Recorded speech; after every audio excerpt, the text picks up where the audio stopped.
Ndakarombera soccer betting kuma Nigerian pa TikTok. Saka ma Nigerians akandipa task yekuti ndinofanira kuti ndinge ndichizo sacrifice amai vangu, ndikatadza kuuraya amai vangu ndini ndiri kufa, uye zvekare ndasarirwa ne3 months dzekungorarama.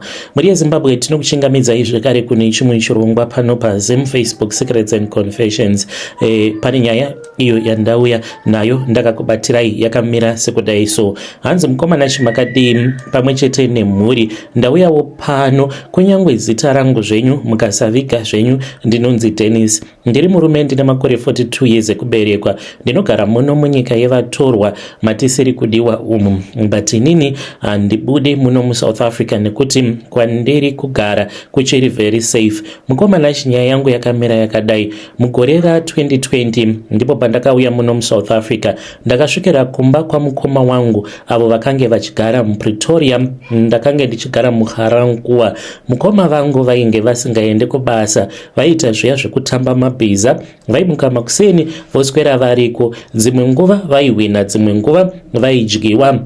Asi zvekuti vanhu vararame vaitorarama zvakanaka, kudya nekubhadhara rent. Saka mukoma wangu akabva anditi ndiro basa racho rekuno, akabva andipawo 200 rands yangu yestart. Ndikabva ndatanga kubheja, ndakatanga ndichibheja ma50 rand, dzimwe nguva ndaihwina, dzimwe nguva ndaidyiwa. Saka ndakapedzera ndava neaddiction yekuti hapana basa randainge ndava kuda kuita, ndainge ndava kungoita zvebetting chete. Nanhasi ndiwo uchingori upenyu wangu, asi kubva pandakazvitanga ndainge ndisingamboiti mari inodarika 3000 rands pamwedzi. Saka tava muna 2024 ndainge ndatobva kumba kwamukoma ndava kutogara nemhuri yangu kune rimwe site. Ndakazosangana neimwe n'anga yekuNigeria pa TikTok. N'anga iyi yaiti inokwanisa kubatsira munhu kuti anorota manumbers eloto, kana riri bhora anongorota macorrect results. Saka iyo n'anga iyi yaiti mubhadharo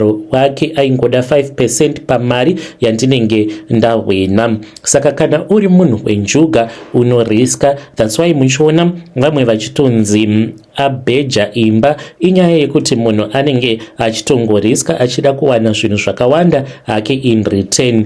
Inini ndakariska ndokubva ndaenda kuinbox yen'anga iyi yakandiudza kuti inini ndinogara muno muSouth Africa muJoburg. Akabva andiudza kwaakange achigara kuKempton Park. Ndakapiwa location ndokubva ndaenda. Mukadzi wangu ainge asingatombozivi kuti ndiripi. Ndakasvika n'anga iyi ichigara muzviflats zviri muKempton Park. Ndakapinda mumba men'anga iya ndikabva ndarombeswa zvechirungu, kwete zvekutemererwa mazinyora zviya zvinoitwa nedzimwe n'anga, zvainge zvakarongeka. Ndakaita 3 days ndiripo ndichibikwa. Ndainge ndichibikwa manheru oga oga. Izvi ndo zvandakange ndichiitwa. Ndairadzikwa mucoffin, asi ndairota ndichisangana nevanhu vakafa, kutoita bonde chairo. Vamwe vandinotoziva, vamwe vakadzi vakafa, uye zvekare chaindikatyamadza ndechekuti ndairara kunyangwe nevanhurume ndiriko kuhope ndiri mumucoffin. Ndotoona varume avo vakange vachitomuka vandaiziva vemunharaunda vakasofa kudhara, tobva tatotanga kutoita bonde. Pandakazonzi chienda, ndainge ndava kuti kana ndichida kuita betting ndinogona kutorota masikati ndichitofamba manumbers eloto. Ndaiti ndikaenda ndikanotamba manumbers aya ndaibva ndatohwina. Saka ndakabva ndatanga kuita mari ma5% ndichiendesa kuna sekuru. Iye zvino ndava munhu ane mari, ndine mabhazi, ndine magonyeti anotofamba murodhi. Vamwe vanhu vanotomakwira asi havatombozivi kuti ndini muridzi wemabhazi iwavo. Saka nekuda kwematch yakazouya iyi, maNigerian awa ava kuda kudzokera kuNigeria. Saka vari kuti network yavo inobata kana vari muno muSouth Africa, asi vakangoenda kuNigeria zvinenge zvisingachaiti because mhiko dzavo vakadziita vane umwe mukadzi uyo atori princess wavo wemuno muSouth Africa. Vanoshandisa chibereko chake chinotakura matatya. Saka matatya iwawo ndiwo anoita kuti vange vachikwanisa kuzokomunicata nemidzimu yavo yekuNigeria zvisingagoneki kana vari kunyika kwavo, nekuti vanofanira kunge vari kunyika iri kure nenyika yavo yeNigeria. Saka vakanditi ndirinyowe pakurinyuwa pari kuda sacrifice yaamai vangu. Vakatoramba kuti ndizvisarudzire ndiri ndega. Vakanditi kana ndisiri kuda sacrifice yaamai vangu, inini ndini ndiri kufanira kunge ndichifa. Saka ndakapiwa 3 months dzekurarama kana ndikatadza kuuraya mai vangu. Saka ndauyawo pano mukomanashi nekuti kuuraya mai vangu kuri kundirwadza. Amai ndivo vakatichengeta, baba vafa. Saka ndikuda kungoudza uyo ari kunzwa nyaya yangu kuti kunyange zvakaoma zvinenge muupenyu hwako, usambofa wakabata chinhu chinonzi mushonga mulife mako. Ndichadzoka nenyaya yangu mukoma. Saka iye zvino chiri kundityisa maNigerian awa akatoenda kuNigeria, ndiko kwaari vakatotizawo dhudhula, asi vanouya kuno kuSouth Africa every week vachindibvunza kuti wazoita sei. Ndakapiwa chidhori netsono chandiri kungofanira kungobaya netsono. Amai vangu vanobva vatongofa mukoma. Ndiyo secret yangu yekutanga yandiinayo mukati mehupenyu hwangu. Muri yeZimbabwe ndo message iyo yekutanga yandakatumidzirwa ichibva kuna mukoma vedu. Ivo vakati ndichaswera ndichinyora imwe yacho ndichikuudzai zvimwe zvakaitika mushure mekunge varomba. Kuromba kwavo kwavakaita zvakangooma hazvo vedu we. Ngatitaurei navo mucomment section. Hanzi ndakapiwa 3 months dzekurarama kana ndikatadza kuzadzikisa it means kuti vari kuzofa. Saka vanhu vanenge vachifamba nemazimotikari anodhura, izvo vanhu vanenge vakatoromba. Zvakangooma hazvo vedu we. Ngatitaurei navo mucomment section. Pane imwe confession yandiri kutsvaka pano zvino yabva yandinzvenga. Alright, nyaya yacho yakamira sekudai so. Hanzi ndainge ndakarombera chitoro changu chispaza chemuSouth Africa. Iko zvino zvindakadzoka ndikasiya zvose, handizivi kuti zvichafamba sei. Makadii zvenyu mukoma? Inini ndiri murume ane makore 40 ekuberekwa, data money. Tingadai tiri tose kuSouth Africa pamasaisai, but iko zvino kuno kuZimbabwe kwakaoma. Ndinogara munzvimbo yeHarare kunonzi kubudiriro. Iye zvino ndiri kugara nemhuri yangu, asi pamwe pose apa ndaigara kuSouth Africa mhuri yangu yakanga ichigara kuno. kuSouth Africa ndainge ndiine kachipaza kangu ako kandaita zvekutengesa zvinhu zvakasiyana siyana, magroceries nezvimwe zvekugezesa. Handina kungoita shopu iyi, asi zvakaitika ndezvekuti ndichitanga kupinda mujoni zvinhu zvainge zvakaoma zvemachokwadi, zvekuti ndaitomborara kana panze sestreet kid nezera rangu. Saka pava paya ndipo pandakazowana basa pane imwe kawash ndokutanga kuita basa rekugeza mota. Ndiripo ipapo pakaita umwe murume akaona kushingirira kwangu ndokubva andisira business card rake.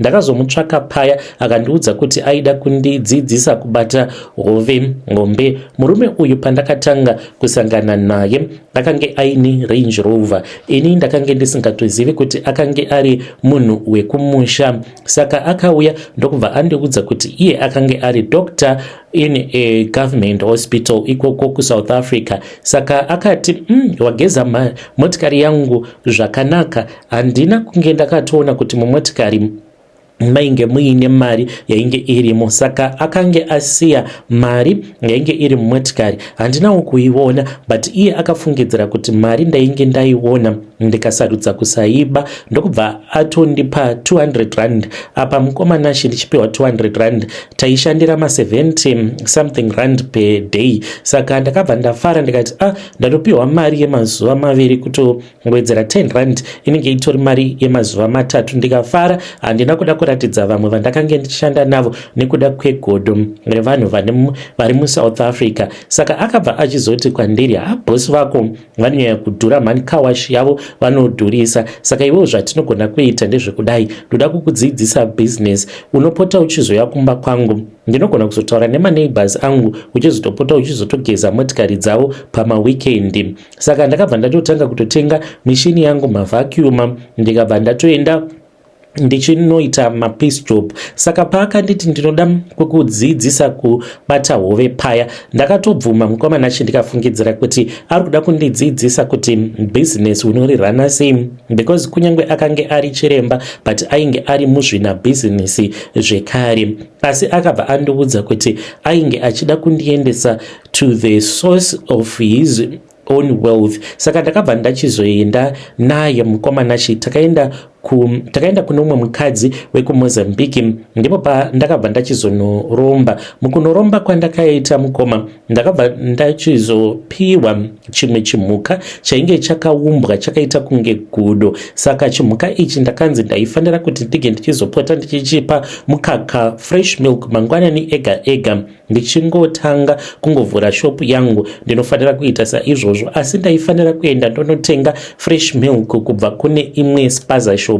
Ndobva ndachizopinda mushopu mangu ndobva ndachizodira mukaka fresh pachidhori changu ichocho. Saka izvi zvichiitika zvakange zvichizokonzeresa kuti vamwe vanhu vose vanenge vaine mashopu avo, vanenge vaine mashopu munharaunda mandakange ndichishandira imomo, vange vachizoshaya macustomers ose ange achizouya kwandiri. Saka mamwe maSomalia vaigona kuvhura mashopu avo tongoti na6. Saka inini ndaizovhura kana kuma7:15.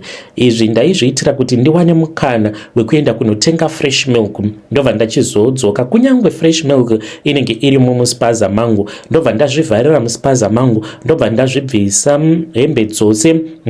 Ndaibva ndachizodurura fresh milk iyoyo mune kamwe kahari, ndobva ndatanga kukurunga ndichishandisa sikarudzi yangu. Ndapedza kuita saizvozvo ndaibva ndachizoisa chidhori chiya mukahari ikako, then chidhori ichocho ndaizoona chichinwa mukaka, asi hazvitsanangurika. Handikagoni hangu kuzvitsanangura kuti kadhori kacho kakange kachinwa mukaka wacho sei, but zvaizotongoitika wobva watongoona kutoti mukahari munya hamusisina kana chinhu matova dry. Saka nerimwe ramazuva mukomanachi zvakazoitika ndezvekudai so.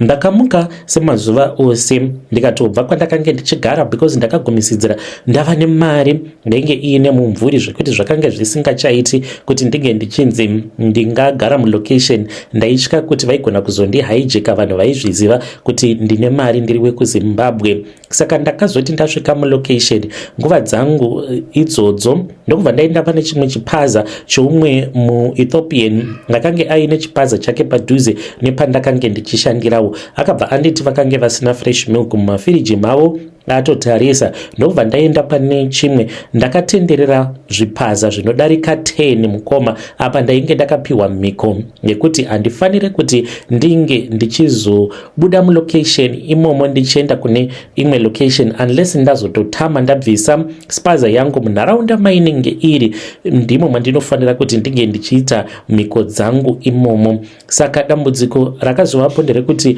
ndakabva ndachizoshaya mukaka. Ndashaya mukaka ndikabva ndati chidhori hachingaswere nenzara, icho chichifanira kuti chinge chichizoshanda. Saka ndakabva ndachizongotora fresh milk muchipaza mangu ndokubva ndachipa chikanwa. Zvino iko zvino zvemukomana chindine dambudziko rekuti kunoku kuzimu kwacho kwandiri ndava kurota chikwambo ichi. Pandiri kuchirota mukoma ndinotorota chichitovhiya mombe. Saka ndinobva ndaenda pachinenge chiri, ndobva ndati ko mombe iyi waitora mudanga rani? Apa ndinenge ndichitaura nechidhoma changu. Saka pandinochibvunza kuti ko mombe iyi waitora mudanga rani, inobva yati ndavhimaka mudanga rako. Zvinondivhundutsa mukoma pandinonzwa chidhoma changu chichindiudza mashoko anotyisa kudaro.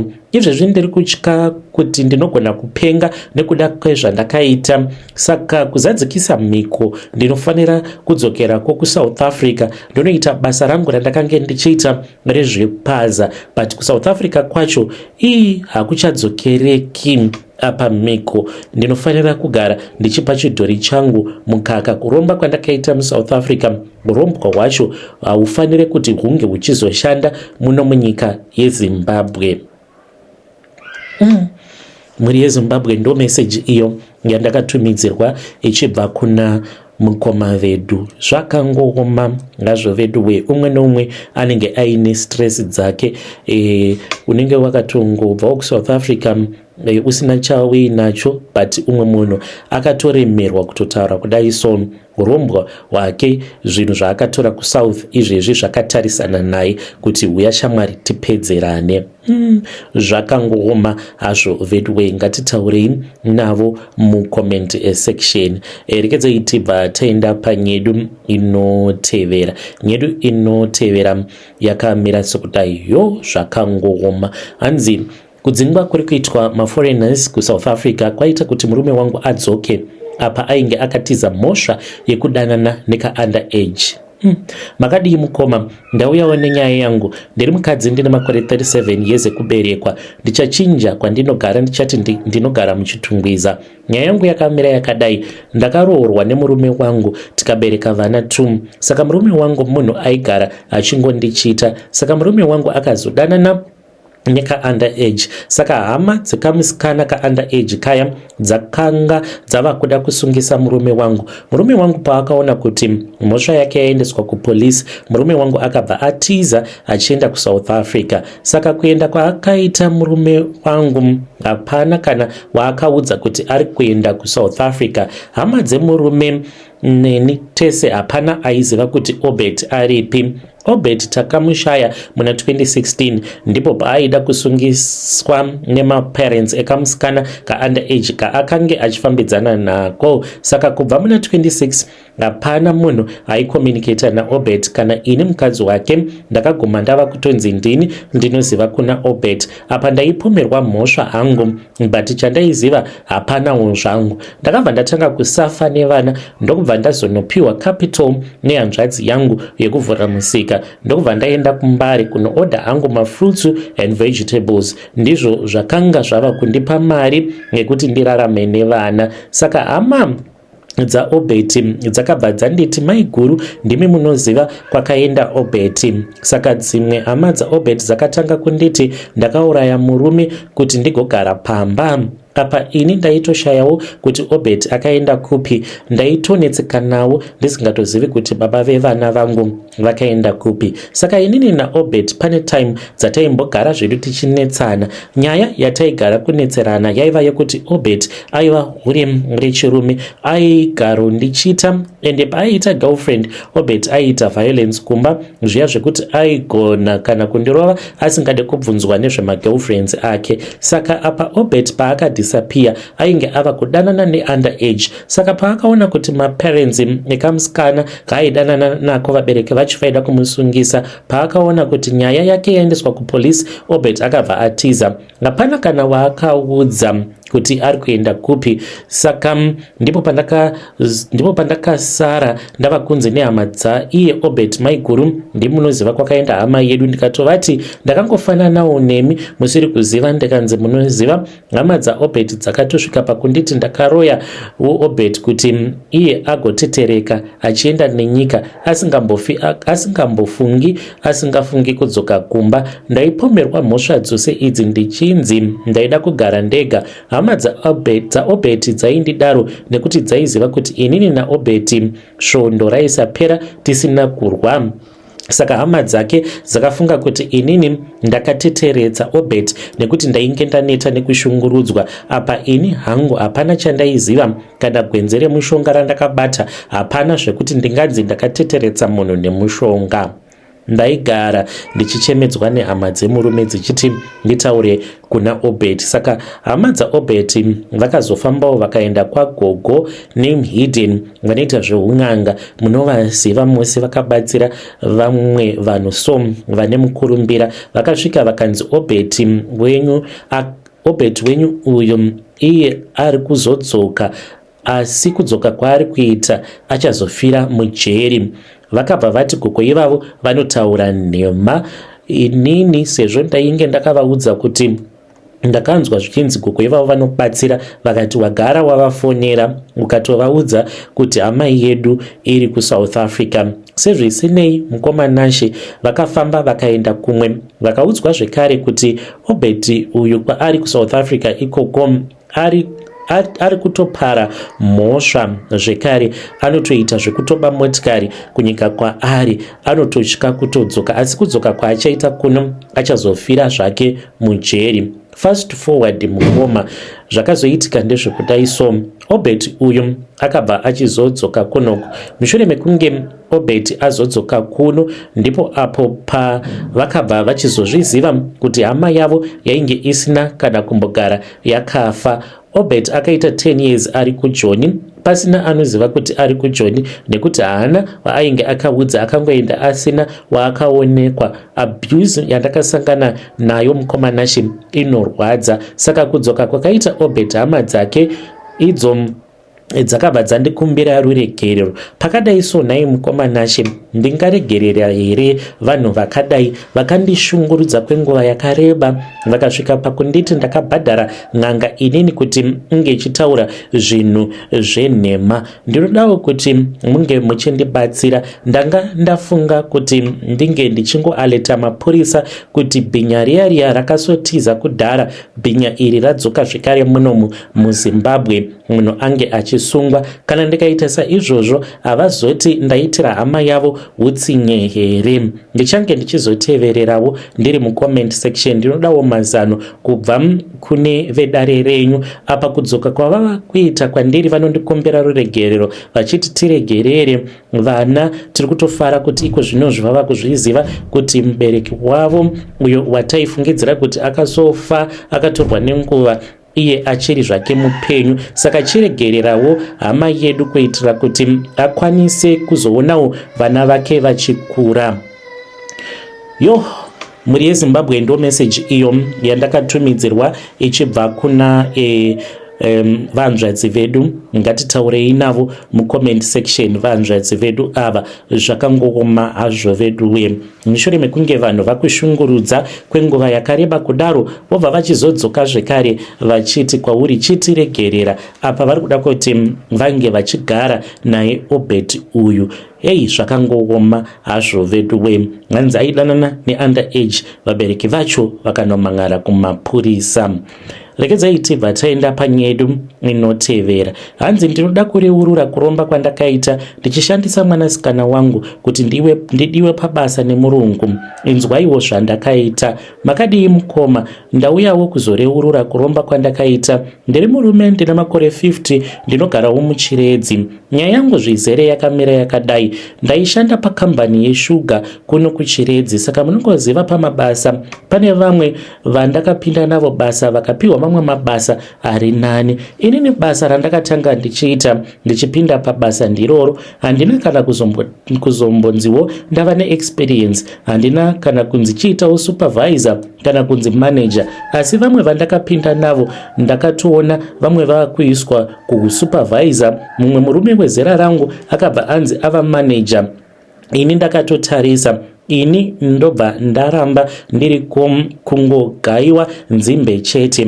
Saka ndakati mukutaura nyaya imomu ndokubva ndanzi nomumwe mudhara wandainge ndatoudza nyaya yangu yekusasimudzirwawo pabasa. Saka ndakabva ndanzi nemudhara uya kuna sekuru vari kuMozambique vanopa mishonga yelaki pabasa kuti munhu kana uchida unogona kufarirwa nevarungu. Saka mudhara uyu iye aita zvekurima, saka akange aine divisi rake rekurima kuti akohwe zvakawanda. Mudhara uyu taingoona achikohwa achiendesa chibage chimwe kuGrain Marketing Board, ati mombe aiva nadzo dzizere pamba pake, asi vanakomana vake vaisaroora, vasikana vainge vasingaroorwi. Taingotiwo ndezvedzinza. Pandaiva ndisati ndaziva kuti baba vacho vane divisi rekurima rinotora zvemumunda mevamwe kunonzi kusvera kuya, kutora zvirimwa kana panext zvichiita zvako, asi zvinotorwa nemushonga. Saka inini pandakaudzwa nemudhara achiti ndiende kwasekuru kuMoza, ndakabva ndatogadzirirwa rwendo rwekuenda kwasekuru. Ndakaenda kuMozambique kuya, ndikaenda kwandaiva ndapiwa madirections nemudhara wedivisi uya. Ndakasvika pasekuru vaya. Ndasvika pasekuru, sekuru vakabva vandidaidza nezita rangu vakati, Gilbert, zvawafambira pano ndazviziva. Pano wasvika pachipatara, hapana chinoramba. Ndinokupa laki rekuti udiwe nemurungu pabasa iwe, asi unofanira kuita mwana wako kuti ange achiva chirema, kureva kuti mwana wako achararama neurema kuupenyu hwose. Ndiko kushanda kwelaki racho, ndiko kutaura kwakaita sekuru. sekuru ndakabva ndatoti chero zvandaudzwa ndinoita zvangu, nekuti ndainge ndatonzwawo nekudadirwa nevamwe mumabasa, inini ndichiramba ndiri pasi vamwe vachienda kumusoro.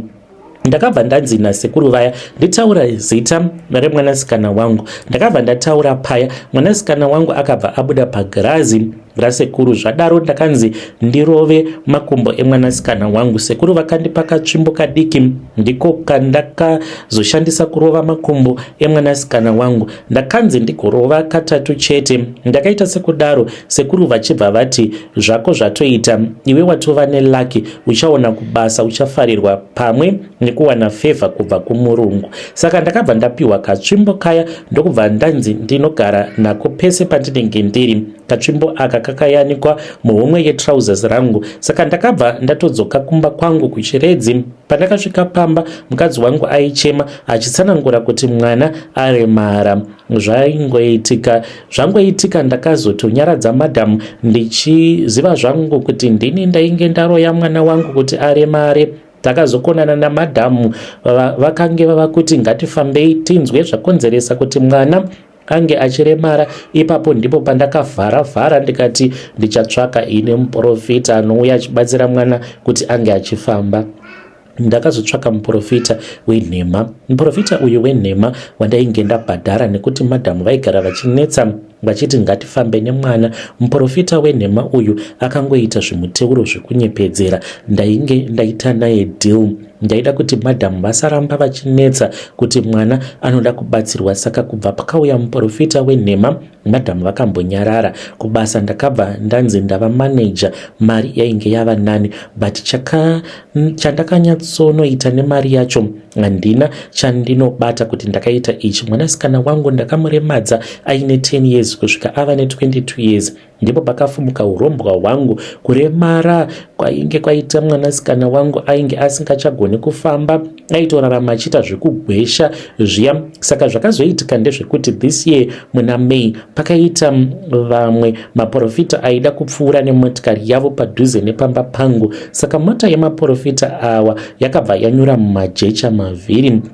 Saka vaida badza pamba pangu kuti vagochera mavhiri abude mumajecha. Munongoziva marodhi asiri tara zvaanoita. Maprofita aya akasvika pamba vachibva vaona mwanasikana wangu ndokubva vati kumukadzi wangu, tinokumbirawo badza, asi mwana wenyu uyu tinoda kumurapa abve muhurema hwekupiwa. Saka maprofita aya akabva abuda kunze kweyadhi vachiti vamuroyonore. Vakamudira mvura yemuteuro mwanasikana ndokubva atotanga kutofara. Maprofita akazosiya nhamba dzavo vachibva vaenda. Izvi zvakaitika ndiri kubasa, asi katsvimbo kangu kaya kaindiudza zvese zvinenge zvichiitika kumba. Saka ndakazoenda kumba ndichitoziva zvainge zvaiitika wena. Saka inini ndakabva ndati ndabva kubasa, pandakanopinda muyadhi ndakabva ndaremara sezvainge zvakaita mwanasikana wangu. Lakiria ndokupanduka, mushonga yangu ndipo payakafumuka. Katsvimbo kaya kakabva kashanduka kuita nyoka. Saka ndakazosarenda urombwa huya pandakabatwa nehurema hwandainge ndaisa pana mwanasikana. Ndakabva ndafonera muprofita ainge aroyonora mwanasikana wangu. Muprofita akauya akauraya nyoka iya ndokubva ati ndireurure zvose zvandakaita. Ndokubva ndataura ndikati handichazivi ende handichazvidi. Ndokubva vandiroyonora. Kuremara kwandainge ndakaita ndakareurura mhuri yeZimbabwe, nekuti kuremara kwangu kwandidzokera apa urombwa hwacho hapana chandakaita chinobatika. Pamba pangu chaipo chiripo hapana. Mari yacho yandaiwana ndaigona kunhonga bhanduru remari, asi mari iyoyo haina kana chayaishanda. Ndaiti ndikadanana nemukadzi so ndichimupa mari, mukadzi iyeye aikwanisa kuzongonzi aita kensa yemuchibereko kana kungotanga kubuda zvimwe zvinhu zvinotyisa kusikarudzi kwake. Vakadzi vakawanda mukoma vandakafambidzana navo, mungava muri muno muchiredzi, vakasvika pakufa. Asi zvinhu izvi zveurombwa mukoma zvazongondiunzirawo matambudziko. Apa ndiri kufanira kuti ndinge ndichienda kune imwe n'anga iri kuMozambique. Saka pandakange ndakarara ndakanyatsokurota nyoka yangu yakauya kwandiri ikabva yati, ko iwe wazofunga kuenda kuMozambique sei?